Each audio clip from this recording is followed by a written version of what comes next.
bata pa lang, ay malayo na ang loob ni Hilary sa kanyang mga magulang. Kahit pa may matalino siya at magaling, pero hindi niya pa rin mapapatayan ang galing ng kanyang ate Monica. Namuhay siya na tinuturing niyang kompetensya ang lahat ng bagay. Mapa-academic o mapa-sportman. Hindi siya nagdadalawang isip na ibigay ang best niya. Para naman kahit katiting, ay maipagmalaki din siya ng kanyang ama. Ngunit, kahit nakamit niya na ang lahat at tagumpay sa kanyang buhay, ay wala siyang narinig na papuri mula dito. Kasalukuyang nasa kanya silid si Hilary at abalang tinatapos ang naiwan trabaho sa opisina nang marinig niya ang pagsigaw ng kanyang ama. Winalambahalan niya lang ito noong una at akmang isusuot na sana sa kanyang tenga ang headphone nang marinig niya na rin ang pag-iyak ng kanyang ate Monica. Dali-dali niya sinave ang file at lumabas na ng kwarto. Kitang-kita niya kung paano lumuhod si Monica sa harap ng kanilang mga magulang habang ito'y umiiyak. "Mom, Dad, I'm sorry, but I love Raymond so much." Naiiyak nitong wika. "Alam namin na mahal niyo ni Raymond ang isa't isa, pero ang hindi ko lang matanggap, bakit ka nagpabuntis sa kanya, Monica? You're both 25. Ano na lang ang ipapakain ni Raymond sa'yo at sa magiging anak niyo, ha? Isa siyang weak na tao at wala nga siyang alam sa negosyo eh." Ang nakikinig na si Hilary ay natigil saglit. Kung ganoon, ay buntis pala ang kanyang ate. Ngunit imbis na makaramdam ng pagkaawa sa kapatid, ay may kaunting saya din siyang nadama. Sa isip niya, tsansa niya na ito para mapansin naman ng kanyang mga magulang ang mga nakamit niya. "Nangako naman po si Raymond na gagawin niya ang lahat, Dad. Please po, pabayaan niyo na po kami." Ang galing niyo lang yung nasasabi. Pero hindi niyo malang naisip ang mga susunod pang mga araw, Monica. Ang dali lang sabihin na gagawin niya ang lahat, pero ang problema, ano ba ang unang hakbang niya? Nasabi niya ba sa'yo ang plano niya? Kung hindi, hindi siya ang para sa'yo. Papahirapan ka lang niya, anak. Kilala ko si Raymond, Dad, at alam kong tumutupad siya sa pangako niya. He loved me at gagawin niya lahat para sa amin ni Baby. Dadalhin mo siya dito at gusto namin siya kausapin ng mommy mo. Don't ever disappoint me, Monica. Ito lang ang sasabihin ko sa'yo. Kapag hindi ko nagustuhan ang mga plano niya, wala na akong choice kundi ang ipadala ka sa Amerika. Tumango na lamang si Monica at nagpaalam na sa mga magulang. Kitang-kita niya ang disappointment sa mga mata ng kanyang mommy at daddy. Pero nanaig pa rin ang pagmamahal nila sa kapatid. "You really love Ate Monica, don't you?" Hindi na siya nakatiis. "Of course we love your ate. Mahal namin kayo, kaya kami nagiging stricto sa inyo pagdating sa mga maling desisyon niyo sa buhay." Usal naman ng kanyang daddy. "Lahat naman talaga mali kapag ako nang pinag-uusapan, Dad. Paano kaya kung ako ang nalagay sa sitwasyon ni ate, ano? Tiyak, hindi nga nahihintay na explanations ko. At paalisin niyo na ako agad ng bahay." "Ano ba yung pinagsasabi mo, anak?" Wika naman ng kanyang mommy. "I'm just stating the possible scenario, Mom. Sa totoo nga lang, sa aming dalawa ni ate, ako lang ang nagtyaga at nagtapos ng college. Pero, sa kanya niyo pa rin ipinahawak ang kumpanya. Sa aming dalawa, mas marami ako nakamit sa buhay. Pero, siya pa rin ang pinupuri niyo. Kaunting achievement niya. Wow, so proud of you agad. Samantalang ako, ni pa-congratulate, hindi niyo magawa. Bakit kaya, Dad? Kulang pa bang pinapakita ko sa inyo? Don't you ever compare yourself to Monica." "Bakit? Dahil ba anak lang ako sa labas si Mommy? Na ako ang naging bunga na pagtataksil niya sa inyo noon?" Isang malakas sa sampal ang dumampi sa pisngi ng dalaga. Nilapitan naman agad siya ng kanyang ina. "Solomon, that's enough! You're hurting my daughter!" "Hindi ko na gusto ang tabi lang dila mo, Hilary. Oo, bunga ka ng pagkakamali ng mami mo. Pero dahil mahal ko siya, Tinanggap din kita, binihisan at tinuring na anak. Correction, binihisan lang, pero hindi tinuturing na anak. Alam mo Dad, ikaw ang dahilan nitong lahat. Itong lahat ang nakamit kong blessing sa buhay. Ikaw ang dahilan nito. Dahil sa'yo, naging matatag ako. Ginawa ko ang best ko para naman matanggap niyo ko. Tanggap kita, Hilary. Sinasabi niyo lang yan. Pero bakit hindi ko nararamdaman? Dahil ba sa tuwing nakikita mo ko, naaalala mong nakaraan? Bakit? Pinangarap ko ba mag-iisang bunga ng kataksilan, Dad? Hiniling ko ba na mabuhay sa mundo? Hindi. Hindi ko nga alam kung anong kasalanan ko eh. It's their fault. Ang kasalanan nila ay hindi ko pwedeng pasanin, Dad. Pero bakit feeling ko, habang buhay ko na itong dadalhin kahit sa kamatayan ko pa? Anak, please, huwag ka nalang magsalita. Just go to your room na lang. No, Mom. I need to make things clear. At matagal ko na pa itong kinikim-kim. Kung hindi niyo pala ako gusto, edi sana sinabi niyo agad. Para doon na ako sa tunay kong ama. At talagang matigas ang ulo mo ah. Sige, bukas sa bukas din, umalis ka dito sa pamamahay ko. Doon ka manatili sa tatay mo magsasaka. Total, yun naman ang gusto mo diba? Ang maghirap. Sige, pumunta ka sa kanya. Solomon, ano ba? Magsasaka nga lang si tatay. Pero walang makakatumbas na kahit anong yaman sa pagmamahal ang pinapadama niya sa akin.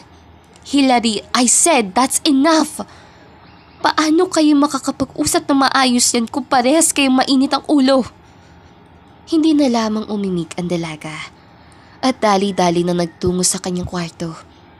Gumaan naman na kaunti ang kanyang pakiramdam dahil sa tinagal-tagal niyang kinikimkim ang sama ng loob sa tinuturing niyang ama ay sa wakas ay naipalabas na niya ang kanyang saloobin.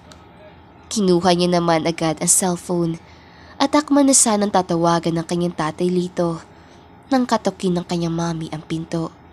Anak, pwede ba akong pumasok? Usal nito. Kamin po. Itinago na muna niya ang cellphone.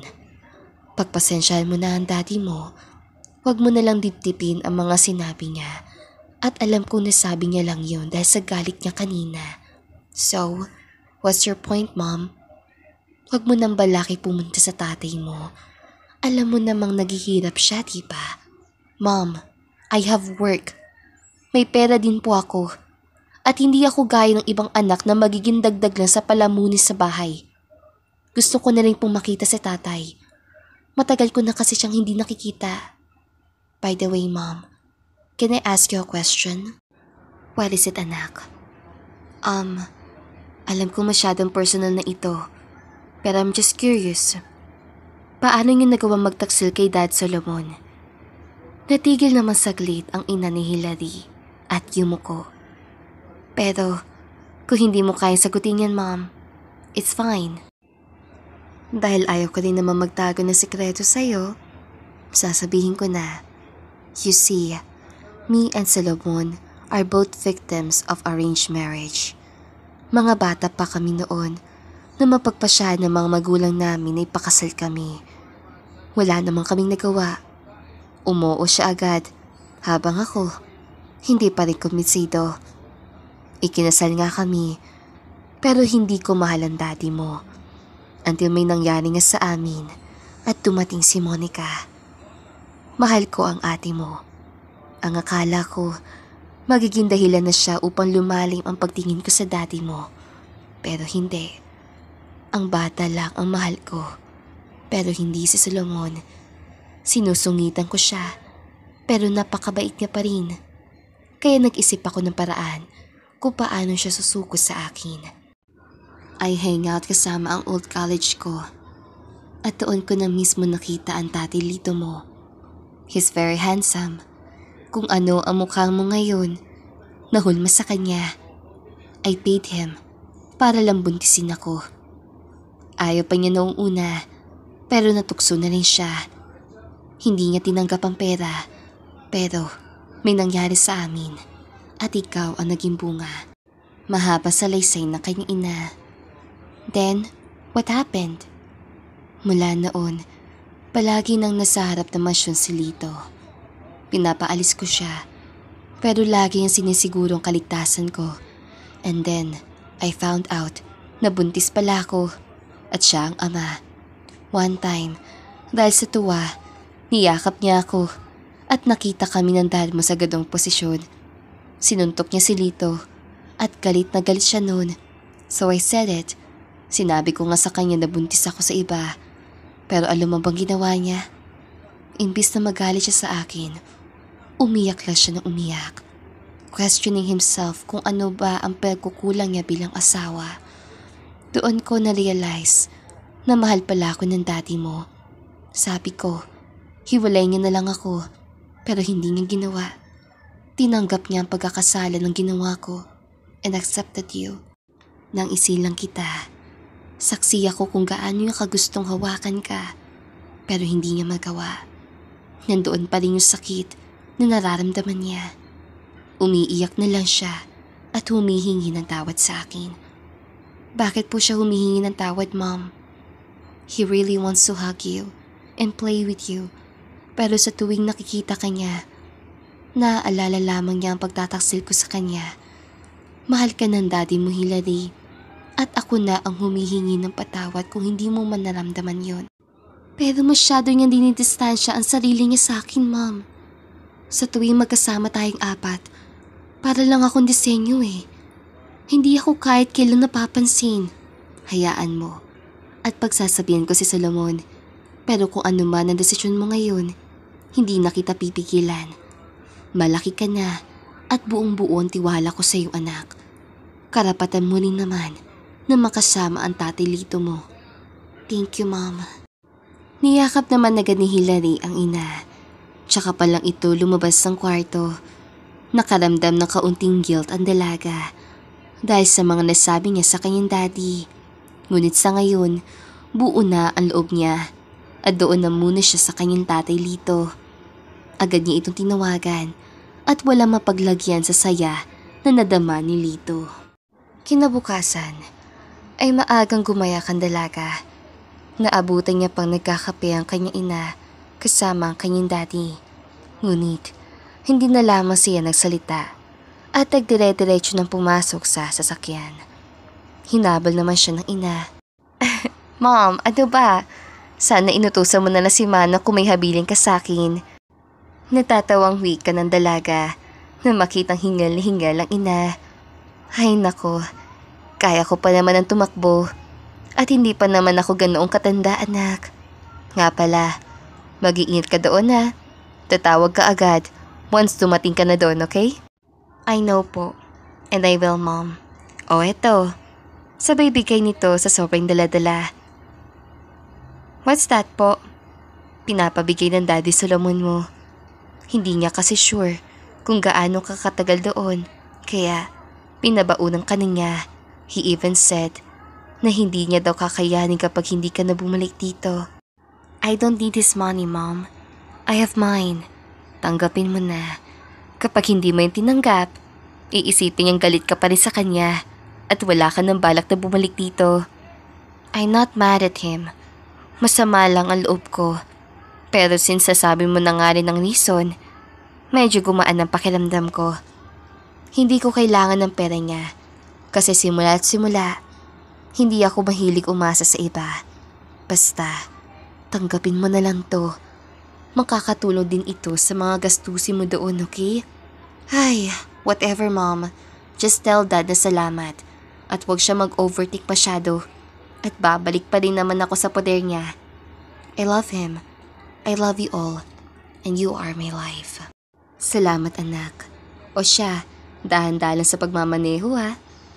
Isang matamis na ngiti naman ang ibinigay ng dalaga. Tsaka tuloy yung pinaandar ng kotse.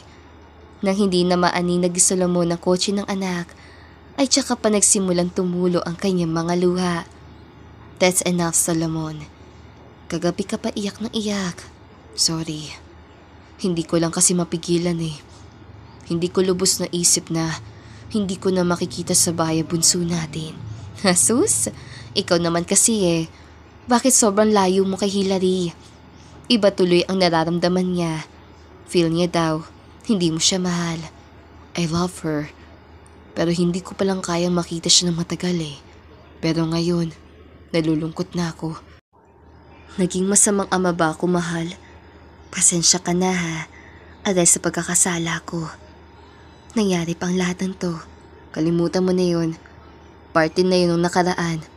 Natatakot lang kasi ako na baka mapanatag na ang loob niya doon at iwan niya na tayo ng tuluyan.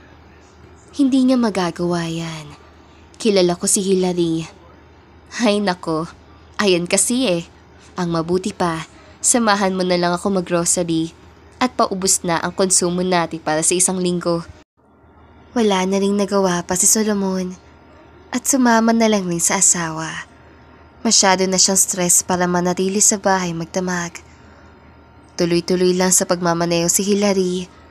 Magkahalo ang kanyang nararamdaman, kaba at excitement. 18 years old pa lang kasi siya noong huling beses na nakita sila ng kanyang tatay Lito. At debut niya pa yun.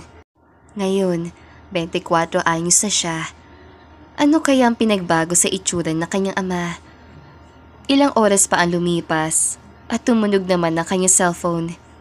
Agad niya naman itong sinagot. Yes, Tay? O anak, malapit ka na ba? Nandito na ako sa terminal. Hihintay na lang kita dito ah. Masayang wika ni Lito sa kabilang linya. Thank you, Tay. Mamili na rin po tayo ng groceries when I get there. Ay naku anak, wag na. Wag mo na lang gastahin yung pera mo ah. Kumakain ka naman siguro ng gulay, di ba? Kung hindi, ay nako. Mukhang mapapautang ako nito sa amo ko. Nitatawa nitong sabi. Tay, ano ka ba? Ayaw ko pang maging palamunin lang sa bahay.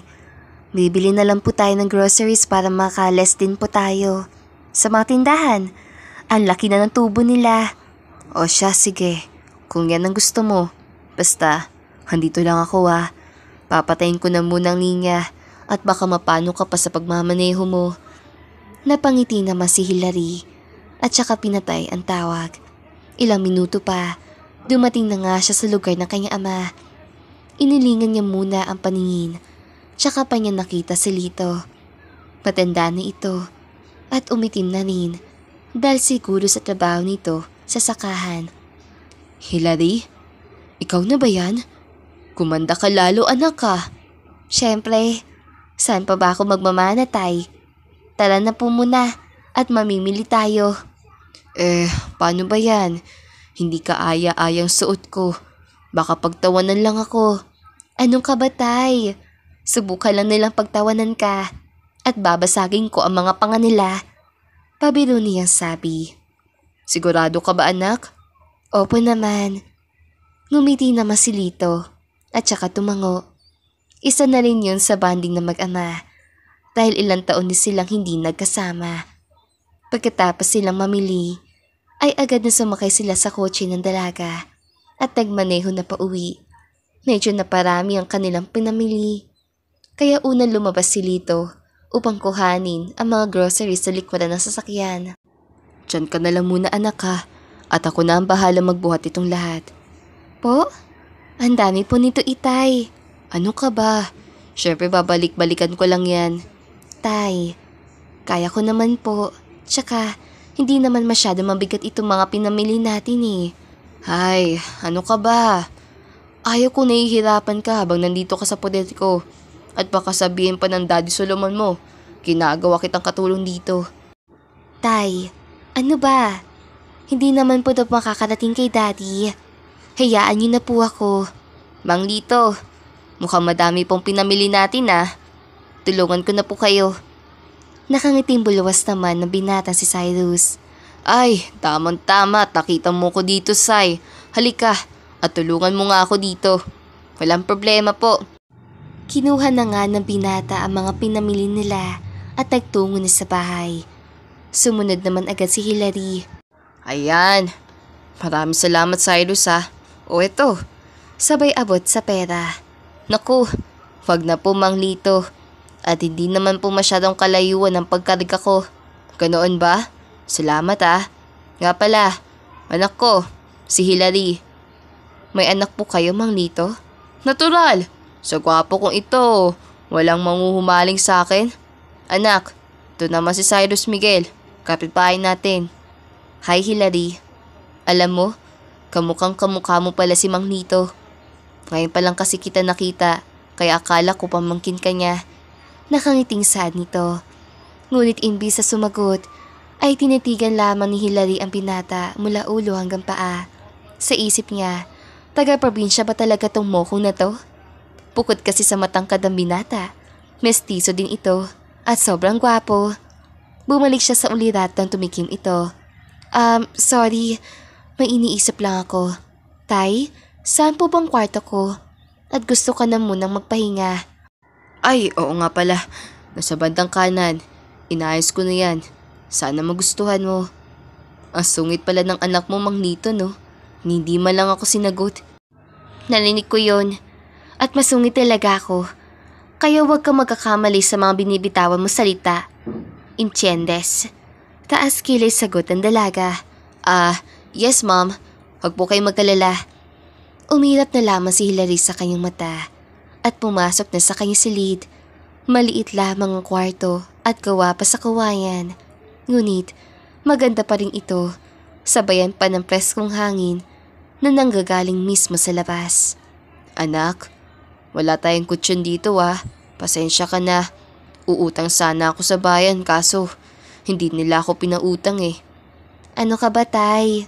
It's okay. Hindi naman ako mapili na tao. Kahit pa. Alam ko namang nasanay ka sa marangyang buhay. At alam ko din na ang lambot-lambot ang hinihigaan mo. Pasensya ka na kung hindi ka magiging komportable sa higaan mo Tay, ano po bang sinabi ko sa pagpunta dito? Diba sabi ko, gusto kong makasama ka. Hindi ko naman sinabing kaya ako nagpunta ay para hanapin ang mga bagay na wala dito. Alam mo, isa na ako sa napakaswerteng tatay sa buong mundo. Kasi kahit ganito lang ako, hindi ko narinig ang mapapait na sumbat na nagagaling sa'yo.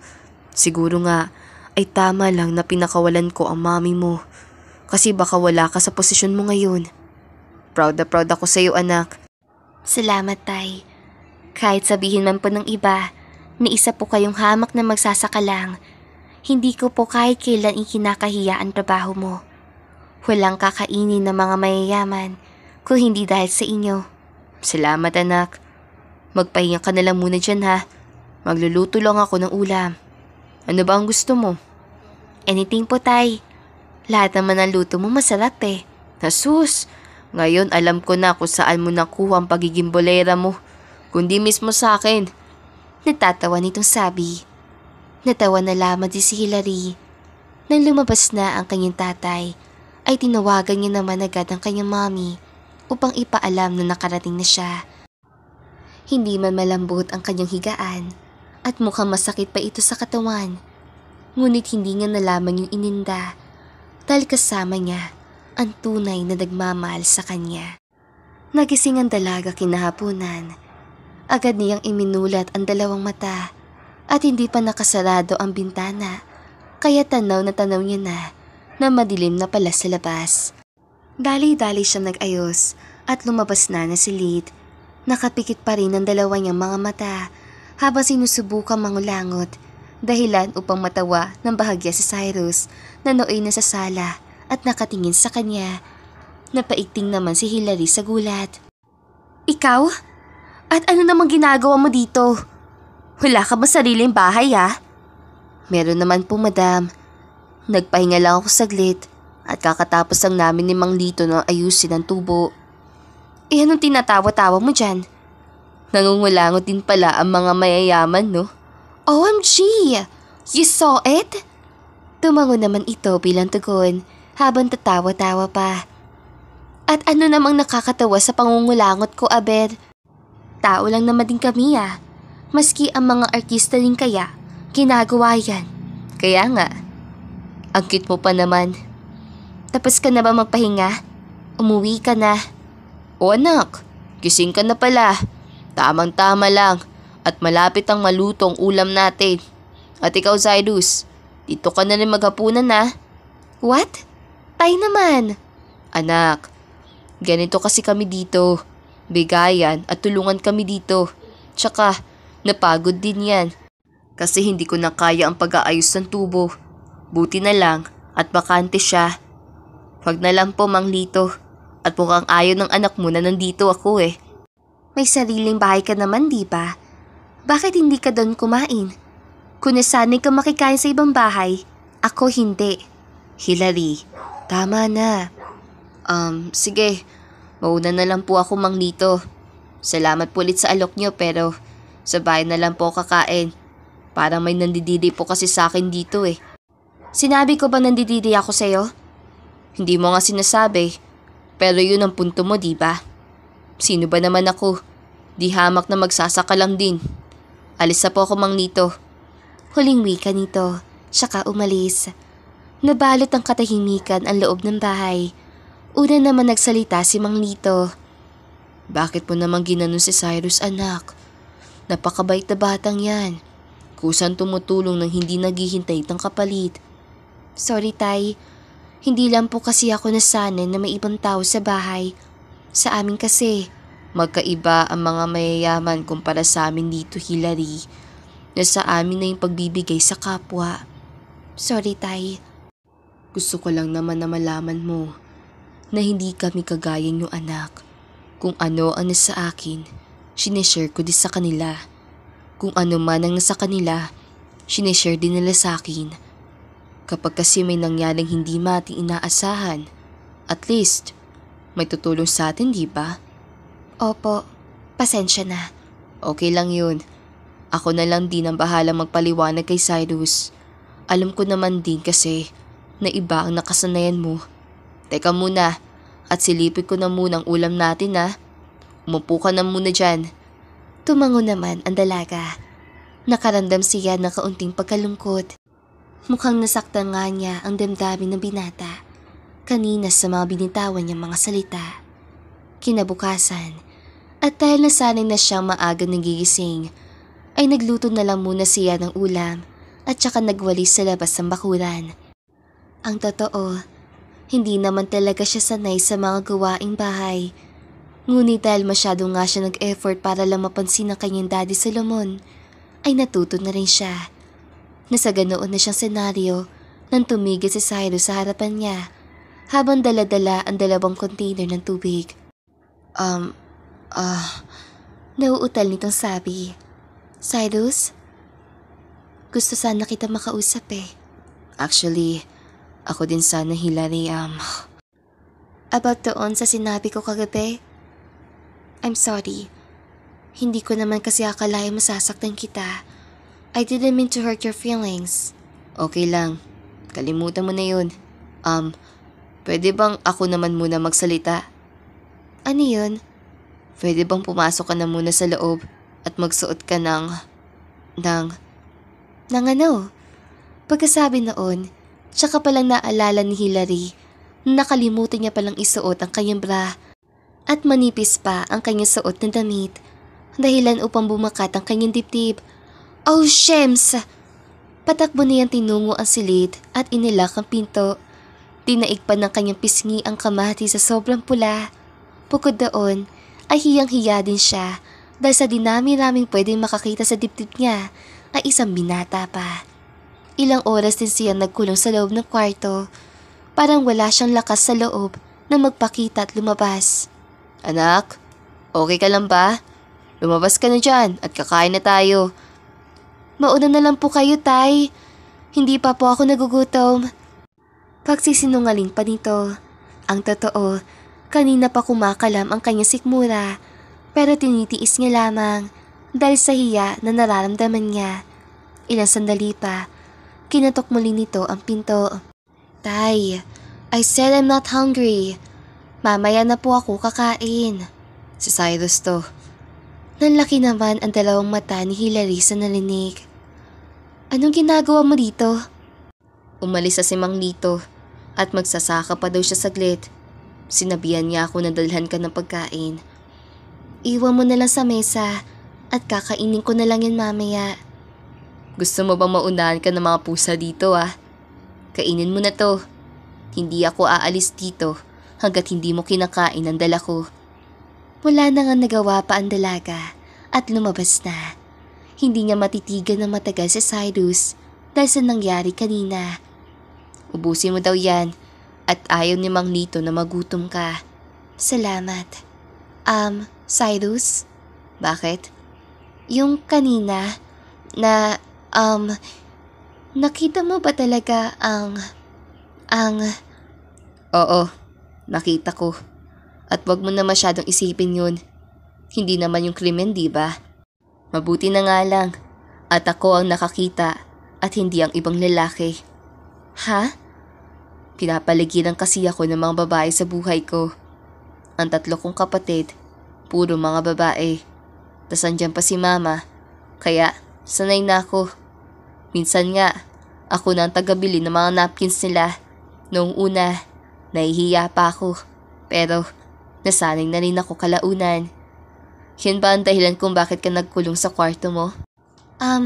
Hindi naman masyado. Pero, yun na nga. Nahihiya din kasi ako. Pwede namang sanang babae na lang ang makakita eh. Bakit kailangan ikaw pa talaga? Sinabi ko na sa'yo. Mabuti na lang. At ako ang nakakita. Mga medyo bastos ang mga lalaki dito. Pero lahat yan sila, mababait. Mukha lang adik talaga. Pero hindi pala. Natatawa niya sabi. Ikaw din. Ha? Mukha ba akong adik? Hindi, I mean, para kang anak mayaman. Sa isang tingin nga lang eh. Parang hindi mo alam ang gawaing bukid. Yan din ang sabi nila. Kesyo mukhang mas bagay daw ako sa syudad. At baka mas makakuha pa ako ng trabaho doon na mas malaki ang kinikita. Tiyak daw, napapapasukin agad ako dahil may itsura daw ako. Yun din ang naisip ko. Pero bakit hindi mo ginawa? Hindi ko maiwan ang pamilya ko, Hillary. Si mama, nahihirapan na maglakad. Yung 3 ko namang kapatid, nag-aaral pa ng high school. Kapag nakagraduate yung isa, tsaka pa ako tutuloy sa mga pangarap ko. Medyo malaki na din kasi ang gastos sa kolehiyo, kaya need ko na magtrabaho na maayos. Actually, yung company ni Dad na hinahandle na ngayon ng ate ko, nag-o-offer sila ng scholarship sa college. Pwede mong ipasok doon ng kapatid mo. Teka muna, Dad? Akala ko ba si Mang Lito ang tatay mo? Natawa na lamang ang dalaga at ikinuwento na nga sa binata ang kanyang talambuhay. Talaga ba? So, okay pala yan kasi dala-dalawa ang tatay mo. Bigay mo na lang sa akin si Mang Lito kasi wala na akong tatay eh. Pabiro niya sabi. Sina ka ba? Kung makasabi to na ibigay, akala mo naman isang gamit si tatay. Pwede naman tayo mag-share, di ba? Share? Pinagsasabi mo? Bakit? Asawa ba kita? Nagkatinginan lamang sila saglit. Na-realize naman ni Hillary ang kanyang nasabi, kaya nanlaki ang dalawa niyang mata. Ang ibig ko sabihin, pwede mo namang ituring na parang tatay mo na rin si tatay. Tulad ko, tinuturing ko rin na parang tunay kong daddy si Daddy Solomon. Oo nga, pwede rin. Salamat. Nakangiti nitong utsal. Mula noon, naging malapit pa ang dalawa sa isa't isa. Bagay na nahalata naman agad ni Mang Lito. Cyrus, ito, usapang lalaki sa lalaki ah. May gusto ka ba sa anak ko? Wala po, Mang Lito. Nauutal niya sabi. Asus, kilala na kitang bata ka. Alam na alam ko kapag nagsisinungaling ka kasi nauutal ka. So, gusto mo nga ang anak ko? Kasi po, alam mo, hindi naman ako tumututol sa kung ano ang nararamdaman mo para sa kanya. Pero alam mo naman na hindi palakasan to, okay? Hindi porket malakas ka sa akin ay papayagan na kitang ligawan basta-basta ang anak ko. Siyempre, gusto ko din na maayos ang buhay niyo pagdating ng araw. Alam mo na ang ibig ko sabihin, Cyrus. Naiintindihan ko po, Mang Lito. Pero, nakahilari pa rin ang desisyon ha. Hindi ko alam kung ano ang nasa isipan ng anak ko. Isa pa, wala akong issue sa estado ng buhay mo. Ewan ko nga lang sa mommy at daddy niya na nasa Maynila. Nasabi niya nga po yun sa akin. Hayaan po Mang Lito at pagbubutihin ko po. Yan ang manok ko. Bago bumalik si Hilary sa Maynila, ay ipinahayag naman agad ni Cyrus ang tunay niyang nararamdaman para sa dalaga. Noong una, tinawanan lamang siya nito. Pero, na mapagtanto ni Hilary na seryoso ang binata, ay natigil siya. Seryoso ako sa iyo, Hilary. At gagawin ko ang lahat mabigyan ka lang ng magandang buhay sa hinaharap. Cyrus, it's not about me. Kung si Mang Litong inaalala mo, sinabihan ko na siya at pumayag siya. Kung yung mommy at daddy mo naman, haharapin ko sila. Kahit magkadautal-utal pa ako sa harapan nila, wala akong pakialam. Seryoso ka ba talaga? Seryosong seryoso ko sa'yo. Isang matamis na ngiti lamang ang ibinigay ng dalaga. Nangangahulugan lamang yun na pumapayag itong maligawan siya. Bumalik na ang dalaga sa Maynila at patuloy pa rin sa kanyang trabaho. Nagkausap naman sila ng masinsinan ng kanyang daddy Solomon at doon na sila nag-iyakan at nagkapatawaran. Masaya na rin ang relasyon ni Mang Lito sa kanilang pamilya at malaya na siyang nakakadalaw kay Hilary. Sa katunayan ay siya na ang pinamahala ni Solomon sa kanilang farm kung saan sasahod siya ng malaki buwan-buwan. Lumipas ang ilang taon at naging successful na din si Cyrus sa kanyang trabaho. Sakto na promote siya bilang senior manager at agad siyang nagpropose sa dalaga at narinig niya naman agad dito ang napakatamis na yes. Ikinasal sila agad at si Hilary na nga ang pinakamasayang babae sa buong mundo ng mga oras na iyon. Dahil ang naghatid sa kanya papunta sa altar ay ang dalawang lalaking mahal niya sa buhay.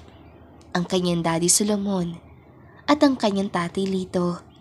Sabayan pa ng isang pinakamamahal niyang lalaki na ngayon magiging kabiyak niya na at makakasama pa sa habang buhay, si Cyrus. I now pronounce you husband and wife. Siniil ng halik ni Cyrus ang asawa. Ngayon, wala namang pagsidlan ang kanilang nadarama dahil nasa piling na sila ng isa't isa. At dito na po nagtatapos ang magandang kwentong ito. Don't forget to like, share, and subscribe. Sa susunod ulit mga kakulay, paalam!